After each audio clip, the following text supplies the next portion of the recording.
Perkenalkan, nama saya Dr. Jeffrey Albari Tribowo, spesialis andrologi. Saya sebagai seorang dokter spesialis andrologi. Buat yang belum tahu andrologi itu apa, andrologi itu adalah sebuah cabang ilmu yang mempelajari dan mendalami organ reproduksi pria.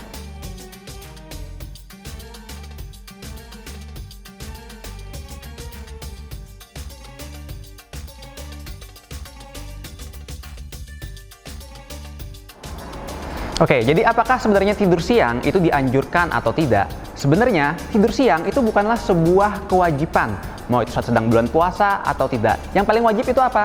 Tidur saat malam hari dengan durasi yang tepat, yaitu di mana usia 18 tahun ke atas, durasi tidurnya itu minimal 7 jam, maksimal 9 jam. Nah, kenapa sih pada saat bulan puasa mungkin kita bisa menggunakan tidur siang ya sebagai waktu istirahat? Karena saat bulan puasa ini biasanya terjadi perubahan tidur tuh. Kalau biasanya kita di bulan-bulan biasa kita misalnya jam 11 malam, jam 12 malam udah tidur. Nah, bulan puasa ini mungkin karena ada berbagai kegiatan, ada sholat tarawih berjamaah, kemudian ada juga yang dia ngumpul bareng teman, ngumpul-ngumpul sama besti, nunggu SOTR gitu kan, atau mungkin ada kegiatan-kegiatan. Jadi jam tidurnya berubah, bangunnya sebelum subuh ya karena nyiapkan makanan dan sahur segala macam, akhirnya apa? Jam tidurnya seringkali berkurang. Nah, untuk mengkompensasinya seringkali orang-orang menghilangkan rasa kantuknya dengan tidur siang.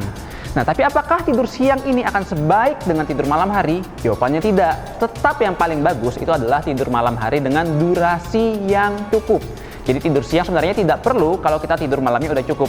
Tapi nggak ada salahnya kok kita untuk tidur siang ketika kita masih ngerasa capek dan ingin istirahat. Nah, saat kita tidur siang, sebenarnya durasi yang dianjurkan itu 30 menit. Bukan dari pagi sampai nunggu beduk ya. Jadi dengan 30 menit itu udah tidur siang yang paling cukup dan paling ideal. 30 menit ini dibagi menjadi 2 tahapan ya. 10 menit pertama itu fase persiapan. Kita nggak mungkin dong tutup mata terus langsung ketiduran kan, nggak mungkin. Itu cuma di TV-TV Doraemon aja kayaknya ya. Tapi kalau kita tidur pasti perlu waktu. Jadi 10 menit untuk persiapan tidurnya dan 20 menit untuk tidurnya. Jadi sebenarnya 30 menit cukup.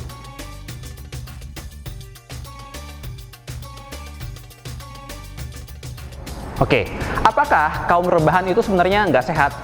Saya bisa jawab, kaum rebahan itu adalah sebenarnya kaum yang sehat, asal dilakukan dengan benar. Kenapa saya bilang seperti ini? Gini, angka kejadian ya, orang yang kurang tidur itu jauh lebih banyak dibandingkan orang yang tidurnya cukup. Ya, saya ulangin lagi, orang yang kurang tidur itu angka kejadiannya lebih besar dibandingkan orang yang tidurnya berlebih. Tapi kalau kalian ya, kaum rebahannya sampai 12 jam tidurnya itu, atau tidurnya dari siang hari sampai mau ke beduk, itu nggak sehat juga. Jadi kalau kalian tidurnya malam hari dengan durasi yang cukup, itu kaum rebahan yang sehat dan mantap mania. Orang yang kekurangan tidur, sudah ada penelitian yang menunjukkan kalau sistem imunnya menjadi lebih menurun. Akibatnya dia mudah sakit. Itulah kenapa ketika pandemi COVID-19 kemarin, saya ketika ditanya teman-teman gimana nih caranya biar sehat, biar kuat, atau yang lagi isoman, saya jawab, tidurmu udah cukup belum?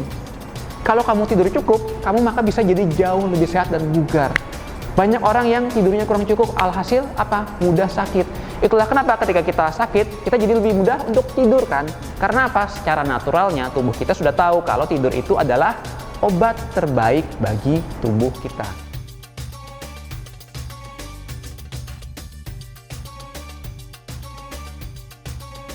Ya, tentunya kalau kita misalnya segala sesuatu yang berlebihan atau kekurangan, itu tidak baik ya.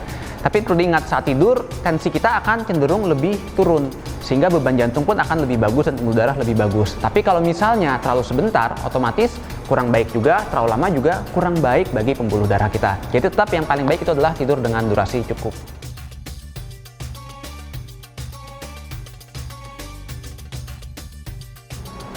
Kalau kurang tidur, sudah banyak penelitian yang menyebutkan akan menurunkan sel darah putih dan sistem imun. Tapi kalau yang terlalu banyak tidur, saya belum menemukan ya literaturnya, karena memang lebih banyak penelitian yang menemukan pada yang kekurangan tidur. Tetapi selama ini yang saya perhatikan sih tentu pasti akan memiliki dampak yang kurang baik bagi tubuh kita. Salah satunya juga sistem imun jika itu terlalu berlebihan.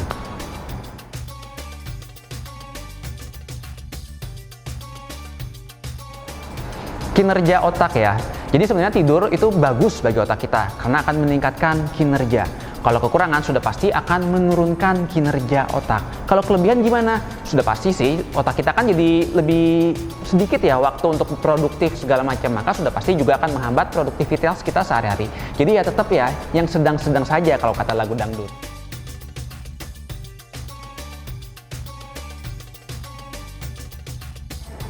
Meningkatkan depresi ya. Kalau tidur yang cukup sudah pasti jelas itu akan menurunkan peluang depresi segala macam ya. Nah, kalau untuk apakah akan meningkatkan depresi, saya masih belum menemukan literatur ilmiahnya.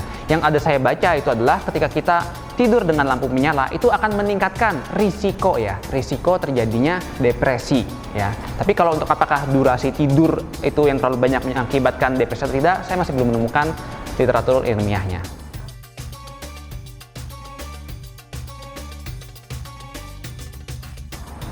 Oke, tidur terlalu banyak akan menaikkan berat badan ya. Ini menarik.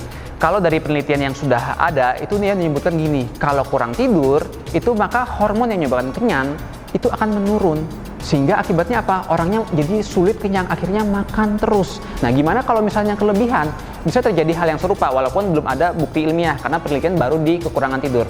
Jadi kalau buat teman-teman lab Parahita atau teman sehat ingin berat badannya ideal, saya saran sih tidurnya cukup aja. Orang dewasa 7-9 jam, dijamin hormon kenyangnya cukup pas dan kalian bisa menjaga berat badan ideal dengan mantap. Terima kasih sudah menyaksikan video ini. Jangan lupa like, komen, dan subscribe.